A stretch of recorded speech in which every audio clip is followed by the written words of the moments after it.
tain'Andriamanitra daholo tsika rehetra mpanaraka ampezin'ny pasteur Lova indrindrindra ho antsika rehetra vehivavy célibataire manaraka an'ity pezin'ny pasteur Lova ity dia mba conseil kely omeko ny célibataire indray amin'ity vidéo ity rahavavy eo ny fanambadiana io na io mamotika mamono na io mamoaka ilay fahasoavana ao anatinao na vao may manosika aminao tena mivoaka mihitsy ny antopisianao ao anatin'io fanambadiana io na mamotika be dia be ny vehivavy nanambady vao may potika nanambady tsy tatsony le vision sy le projet any amin'ny fiainana nanambady tsy joie de vivre atsony nanambady tsy misy tanjona amin'ny fiainana intsony nanambady lasa ratsy tarebe nefa tsara tarekely tany amin'ny tranony ray aman-dreny potika tanteraka mihitsy tanda feno ny tare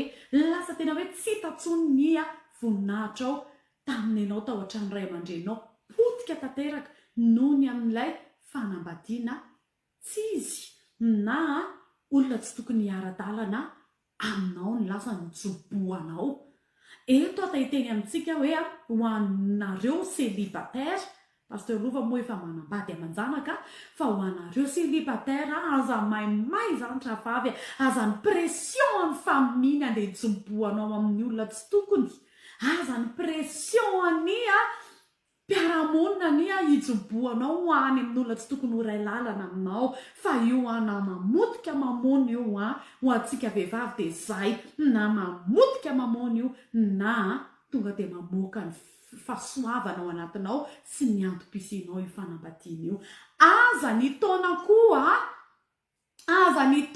rahavavy rehefa tsapanao hoe mbola za ve mbola tsy kitaizy varimasaka dia andeha hiditra fanambadiana ka tsy ao aloha ny vision anao sy ny tanjonao rehefa mbola tsy ao anatin'ny programme anao mihitsy aloha ilay fanambadiana na mandeha rany taona tsy problème zany ny tsika toetsaintsika malagasy ny Cameroun afa-tsy ny rehetra tsy atao hoe en général fa ny Cameroun any sasany ny toetsaina manko efa hoe misy ny olona hoe ny fanambadiana ny diplôma faratapony eo amin'ny fiainana dia gaga maheno an'izany hoe ho any olona tsy manambady zany dia hoe tsy tafita hono satria tsy manambady satria mbola tsy nanambady satria efa mandeha be hono ny taona mbola tsy manambady dia hoe io ndry tavela eo potika eo ny fiainandry tsy tafita jerery na tafita fa efa manambady dia ohatrany hoe fanambadiana ny diplôma faratapony ny fiainan'ny malagasy amin'izao zany efa tahiteny aminao fa jere zao Paul ange tsy manambady Paul fa nefa toto tamin'ny anjara voatendriny izy na ny destiné na ny antopisiana izay manan'Andriamanitra ho azy izy fa izy tsy nanambady tsy voatery io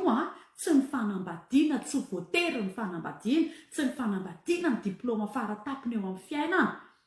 tsy izany ny antopisitsika fa nefa raha fanirianao zany dia ho tonga aminao fa ny tia pasteur Lova tongavana aza ny pression an'olona sy ny pression any taonanao lasa no anambadianao fa mamotika ho azy io na io mamoaka ny fahasoavana na pasteur Lova hitanao io nge 28 ans vao nanambady 28 ans vao nanambady fa tsy nanenenako mihitsy ny nanambadiako taratara kely ohatr'izay satria hitako tena nitondra voka-tsoa be teo amin'ny choix-ko teo amin'ny fanambadiana za tahiteny aminao hoe ny fanambadiana dia choix ka eo ianao manolonana choix ianao safidy dia rehefa pression an'olona nijoboanao any amin'ny choix tsy izy dia ianao ihany ny fahafanty eo fa aleo miandry tsara amin'ny fotoanany rahavavy aza maikamaika mihitsy rehefa mbola tsy ao anaty aloha dia avelao amin'izao torhevitry pasteur Lova zay